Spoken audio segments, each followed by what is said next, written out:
si lo vemos de esa manera, de una manera sistemática, científica, podemos entonces concluir que términos como la democracia, como invertir más en educación, por ejemplo Suiza, Suecia, Alemania, Francia invierten mucho en educación y claro, tienen efectos de foco, ellos están bien, pero ¿dónde están los aviones franceses? ¿No están bombardeando a Libia? ¿Dónde están los aviones de Estados Unidos? ¿Dónde están los tanques de guerra de los que invierten en educación y los que hacen aceleradores de partículas y los que le meten toda la ficha a la ciencia? Entonces, no es solamente invertir en educación, sino educación para quién y para qué y con qué objetivos. Eso también hay que pensar. Entonces, finalmente, ahora sí voy al punto y es para referirme al primer video, que pues a mí me deja un sinsabor. Es decir, solamente la ciencia y la conciencia de la naturaleza, de cómo funciona la naturaleza y el sistema y los sistemas sociales que históricamente nos han precedido y al que nosotros asistimos, solamente conociéndolos cómo actúan y las lógicas que en el seno de ellas se encarnan, solamente así podemos aplastar y construir uno absolutamente nuevo, en que las relaciones humanas tengan una base diferente a la democracia, diferente al dinero, porque es posible y hay el avance subjetivo científico para hacerlo. Eso es claro, lo que pasa es que lo tenemos que buscar y nos tenemos que ver muy abocados a buscarlo constantemente, porque no hay otra manera. Por ejemplo, los compañeros daban este dato, y con esto termino: 450.000, y lo voy a hacer de una manera pues muy grosera, 450.000 huevones oprimen 41 millones de colombianos. 30.000 guerrilleros oprimen 41 millones de colombianos. En el occidente, 50 paramilitares mataron 4.000 personas en 10 años, en 3 municipios: Frontino, La Beiba y Uramita. 4.050. Lo único que explica eso es la organización, que esos 450.000, que esos 30.000 sí están organizados y sí piensan desde que se levantan hasta que se acuestan cómo van a hacer para que las cosas sigan exactamente igual.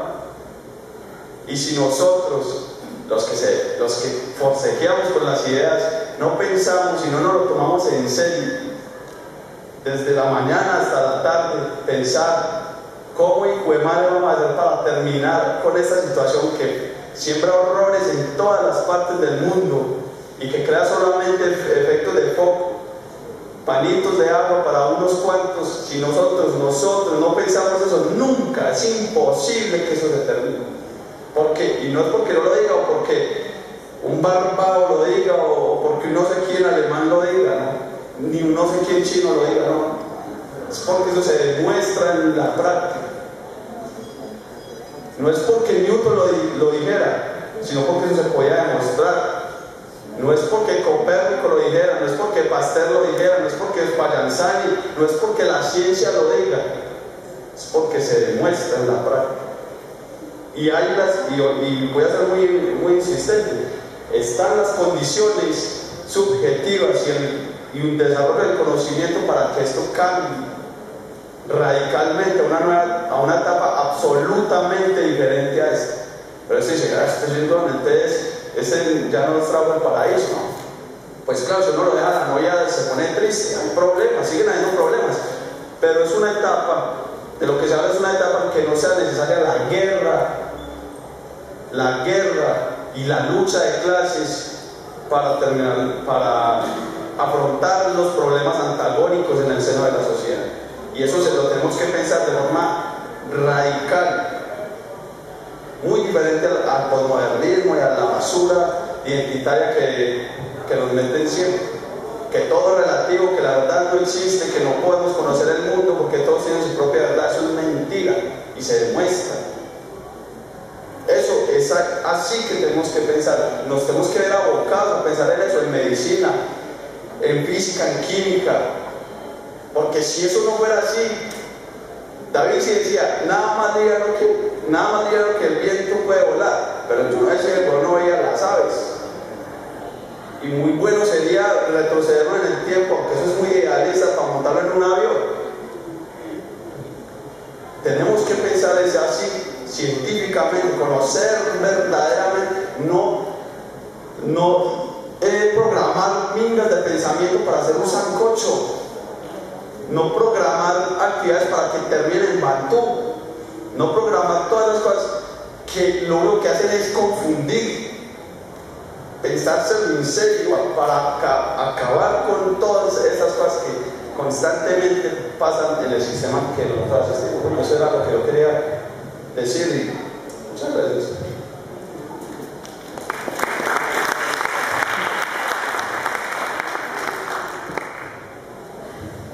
Buenos días. Pues yo realmente lo que les quiero plantear es como mirarnos ya como un solo pueblo, ¿cierto?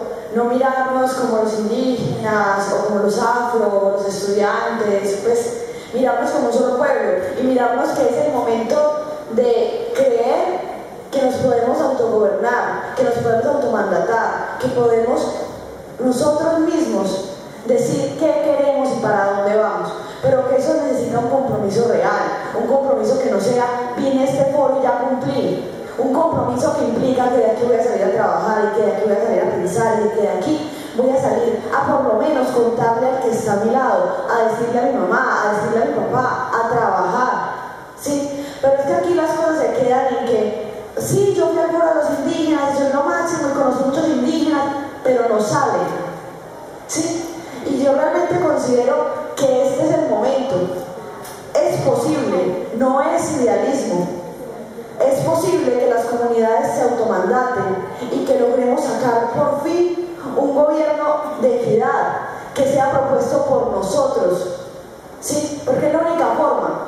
Un gobierno no va a tener equidad si está gobernando a otros. Si nosotros mismos nos gobernamos, nosotros mismos distribuimos, nosotros mismos trabajamos, nosotros creamos la educación que queremos, nosotros creamos la justicia que queremos, nosotros creamos la diversión y las cosas que queremos tenga nuestra sociedad. Es posible. Los zapatistas en México nos demuestran que es posible. Los sin tierra en Brasil nos demuestran que es posible. Los indígenas en el Cauca nos demuestran que es posible que las comunidades se organicen y se automandaten. Realmente la propuesta del país en este momento es esa. La propuesta del país, de los pueblos, es vamos por la paz y nosotros tenemos derecho a la paz y solamente serán los ejércitos de nosotros los que respeten las decisiones del pueblo. Y si el pueblo nos está pidiendo que queremos paz, pues entonces vamos a ver qué guerrilla accede a que lo que queremos es paz. Y entonces habrá sido la guerrilla del pueblo. Vamos a ver si nosotros decimos queremos paz, el ejército accede a que queremos paz y deja de disparar. Entonces podrá decir que es el ejército de este pueblo. Por el contrario, mientras no lo hagan, seguirán siendo unos intereses particulares. Pero realmente el llamado acá es a que nos pensemos que para poder construir, para poder tener poder, necesitamos que las bases sociales, que nosotros hagamos parte de esas bases sociales y ayudemos a que se organicen. No que lleguemos a alguna parte organizada, sino que nosotros entendamos que pertenecemos a diferentes sectores y que podemos llegar allá a proponer esa organización y a generar poderes. Realmente es tener poder, tener una sociedad organizada, tener comunidades organizadas exigiendo el cumplimiento de sus derechos. Por último, yo quería invitarlos a una actividad que hay ahorita, a todos los compañeros indígenas que hay acá, los indígenas estudiantes, que de pronto no recogen toda la cultura, porque no podemos negar que nosotros somos de Occidente y que desafortunadamente no tenemos el conocimiento completo sobre la cultura de los indígenas. En el día de hoy vamos a hacer una actividad a las 12:30 en la universidad, en la sede central, en la Facultad de Ingeniería, en la que pensamos entregarle a la gente unas especies de bastones de mando chiquiticos que simbolicen que en ellos también está la lucha del Cauca y que en ellos también está la lucha por este pueblo. Entonces quedan todos invitados y muchas gracias.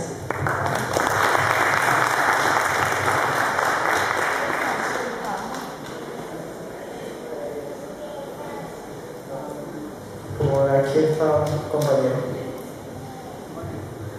Gracias, buenos días para todos, para todas. Bueno, mi pequeña intervención empieza con una invitación, como lo decía la compañera hace un momentito.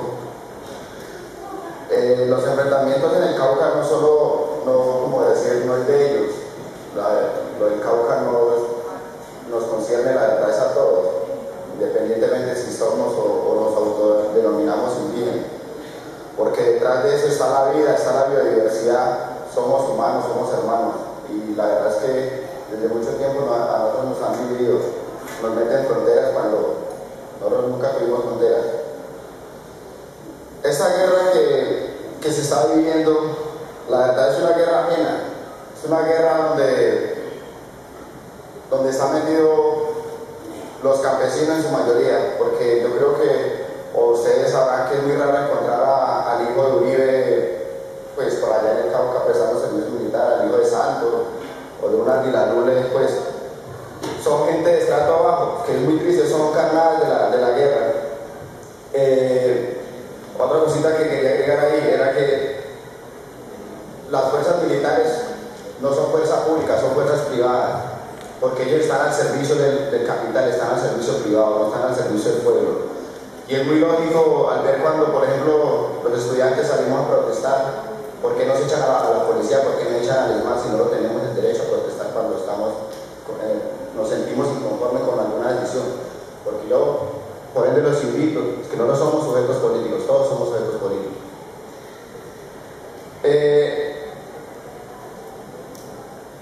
Yo sí también les quería aconsejar algo. Algún día cuando las muchachas, los muchachos que están aquí presentes, los que ya son, algún día sean papás, mamás, que nunca manden a sus hijos a prestar servicio militar, porque eso es una pérdida de tiempo. Yo sí le agradezco a mi mamá que nunca me mandara eso, afortunadamente. Bueno, otra cosita. Tenemos un problema grande con respecto a la representatividad. Es un eufemismo que se vive en Colombia desde muchos tiempos atrás. La representatividad no nos sirve. Nosotros aquí elegimos gerentes del sistema, nosotros aquí no elegimos presidente. O sí, hay que meterse en la cabeza que nosotros aquí no elegimos presidente. Lo otro. Esto sí ya va, es como para el compañero acá que hace rato hablaba un poco sobre las tergiversaciones que hay sobre las informaciones que da para Coli RCN. Yo sí, mi compañero, con todo respeto, le pido que, pues sí, o sea, eso es cierto lo que usted dice, y todos lo sabemos, pero entonces, ¿por qué le ceden entrevistas a estos dos medios? Yo sí pienso que, y de hecho, nosotros deberíamos hacer una movilización en contra de estos dos medios y otros medios que la verdad tienen cegado al pueblo colombiano con su real y pura basura en lo que nos están metiendo. Qué tristeza la generación en la que estamos. La invitación, decía un abuelo, ayer tenía una charla con un abuelo en la Maloca, el Jardín Botánico, que pues, de hecho los invito, cualquier rato se acerquen por allá al Jardín Botánico, a la Maloca. Él decía, ¿por qué los blancos tienen miedo al TLC? ¿Por qué tienen miedo a las concesiones mineras que hace cedido el gobierno? Porque cuando se empieza a explotar, nosotros, todos los que estamos aquí presentes y todos los que vivimos en el mundo, vamos a sentir el peso de eso que se va a ir. Nosotros vamos a ser los culpables de eso.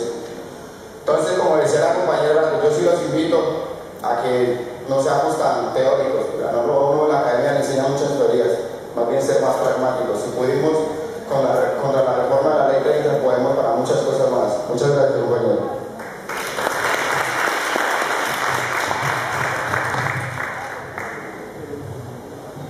Bueno, quiero responder un poquito al tema de los medios. Allí dimos una discusión fuerte, digamos, con Caracol y RCN allá sobre ese tema. Inclusive se les impidió el ingreso porque pues no eran parciales, no eran, digamos, objetivos. Pero dicen, no, es que no depende de nosotros allá, depende de allá de Bogotá. Bogotá se dice, queremos que pase esto y no se pasa. O sea que al final no hay libertad de comunicación, no hay libertad de expresión, sino que hay una manipulación. Porque esa información va dirigida a contra, digamos, de una lucha.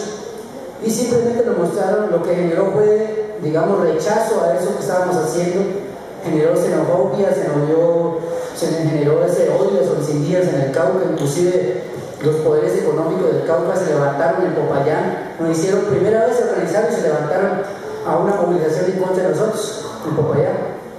Sí, 50 carros bien lujosos, último modelo, pitando en contra, frente de la sede del CRIC en Popayán.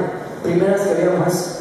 Pues decíamos, bueno, pues está bien que se pellizque, pero ojalá si fueran para buscar un cambio social en el Cauca o en Colombia. Si así se levantaran para apoyar el reclamo al derecho a la educación, a la salud, qué bueno sería. Pero se levantan esas, digamos, a defender solo sus intereses económicos y no a pensar por los demás. Digamos, eso es lo que queda claro. Y lo que estamos planteando con los medios es un debate. Un debate que estamos convocando con los directores de medios a nivel nacional, directores de medios masivos, alternativos y comunitarios. O sea, que ahí se escuche la otra voz. Y estamos llamando también a la relatora de Expresión y Libertad de la CDH para que también se pronuncie y diga si lo que están diciendo y están haciendo está dentro de la ética informativa o no está dentro de la ética informativa que tienen que tener los medios y los mismos periodistas. Y lo tercero, pues bueno, por un lado decirle que nosotros en el Cauca seguiremos luchando, sabemos que no estamos solos, está llegando mucha gente a visitarnos, porque es bueno que se enteren, que vivan en carne propia cuál es la lucha y por qué estamos luchando. Hay mucha solidaridad de otros países, de Europa, de Estados Unidos, de organizaciones sindicales, de organizaciones indígenas, de estudiantes en América Latina. Están entendiendo la lucha y que la lucha en América Latina es la misma que se está desarrollando en Colombia. Igualmente en Bogotá, por ejemplo, esta semana que viene van a haber foros en las universidades en Bogotá. Vámonos, en 14 universidades habrán foros, hablar sobre ese tema. Y bueno, cómo es que los jóvenes, así como se levantaron con fuerza con el tema de la ley 30, ahora también en ese mismo marco cogemos el tema de la paz y sacamos las dos cosas, sacamos lo de la paz y sacamos el derecho a la educación adelante. Es una propuesta que la estamos hablando. Y la otra tiene que ver pues que hemos convocado a un Congreso Nacional por la Paz, por el derecho a la paz. Y esto se va a realizar un seminario preparatorio, se iba a hacer en Barranca, pero se cambió para hacerlo en Caloto, en el departamento del Cauca. Eran más o menos unas 300 organizaciones al Cauca, 3 y 4 de agosto. Este seminario lo que pretende es preparar toda una parte temática, metodológica, de cómo debe ser la paz, cómo se construye la paz, cómo se participa en ese tema de la paz y en sí, ¿qué es la paz? Tratar de entenderlo más, conceptualizarlo más, porque a veces hay muchas teorías, pero en la práctica, ¿qué es la paz para los diferentes sectores y procesos en Colombia? Y desde allí comenzar a construir un Congreso Nacional, y ojalá los jóvenes, como lo han hecho en momentos, la lucha estudiantil de los 30, de los 70, pues sigan, digamos, con esa fuerza de lucha, porque decimos, nosotros ya hemos dado parte de nuestra lucha, pero hoy los jóvenes, hombres y mujeres, son los que tienen la energía, tienen la fuerza, y están llamados a construir este país, y están llamados a dar ese cambio social y político y estructural en Colombia. Entonces, pues, si contamos con ustedes para la vida, para la lucha y para defender sus derechos, pues nos sentiremos contentos. Y bueno, también decirle a los estudiantes aquí y a los demás integrantes que están aquí, pues a que hagan mucha reflexión sobre este tema que está pasando en Colombia. No se dejen guiar solamente por los medios, sino que hagan análisis. Hay mucha gente que está escribiendo sobre lo que está pasando en Colombia, lo que está pasando en el Cauca y del conflicto que está estando en Colombia. Bueno, que se entienda eso y a partir de eso se comienza a trabajar y a hacer iniciativas, nos comencemos a organizar. Porque sí es cierto, alguien dijo, esa desorganización que tenemos es la que nos tiene así un poco embolatados, un poco dispersos. Cada uno tiene su proceso, cada uno defiende su interés, su ideología, defiende su organización. Pero va a llegar el momento en que tenemos que juntarnos todas y todos para un solo propósito, para un solo fin. Y ojalá sea pronto. Ojalá sea pronto para dar ese gran cambio social y político en Colombia, para construir realmente un proyecto, un nuevo país soberano, autónomo, respetuoso de la vida, respetuoso de la diversidad y respetuoso también de la madre tierra. Ese debe ser los principios fundamentales, digamos, que tenemos que empezar a construir. Y llamo a eso, a hacer conciencia, a llamar a la unidad, a llamar a la organización. Y bueno, que se sigan abriendo más debates en nuestros espacios, porque a veces nos quedamos encerrados solamente en las cuatro paredes y no vemos la Colombia real, no vemos el país real, pues a la final estaríamos como en mucha filosofía y nada de práctica. Entonces simplemente decirles eso, y cuando quiera vayan al Cauca, Están abiertas las puertas a conocer el Cauca, el Toribio también es Colombia y todos somos Colombia. Gracias.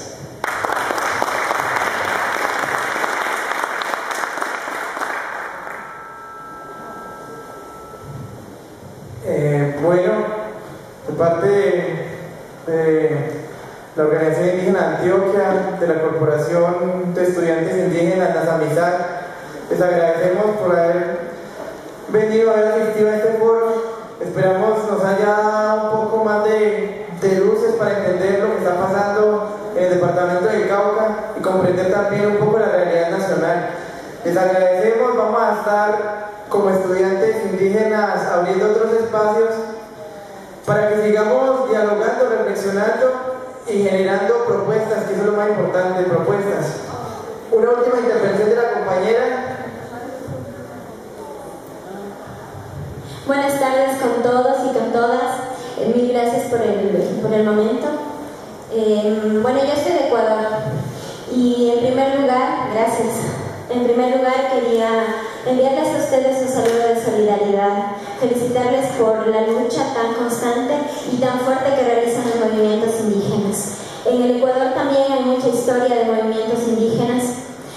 También quería decirles que su realidad de pronto no en la magnitud en la que se encuentra, pero se repite en todos los pueblos andinos, también en nuestro país, que a pesar de que tenemos un país en el que se practica, entre comillas, el socialismo del siglo XXI, que nosotros lo llamamos más una forma de instaurar y de afianzar el capitalismo, también existen macroproyectos mineros, que claro, en el Ecuador han habido muchas mejoras en infraestructura, en educación, en salud, pero en el caso de las vías, las mejores vías son las que van al oriente, las vías que son fáciles para que accedan las empresas mineras y puedan extraer todo el petróleo y los minerales que hay en el oriente, que también en el oriente están siendo muchos indígenas asesinados, que hay proyectos de parte en especial de la USAID que agreden a los derechos humanos de los indígenas y a sus prácticas ancestrales,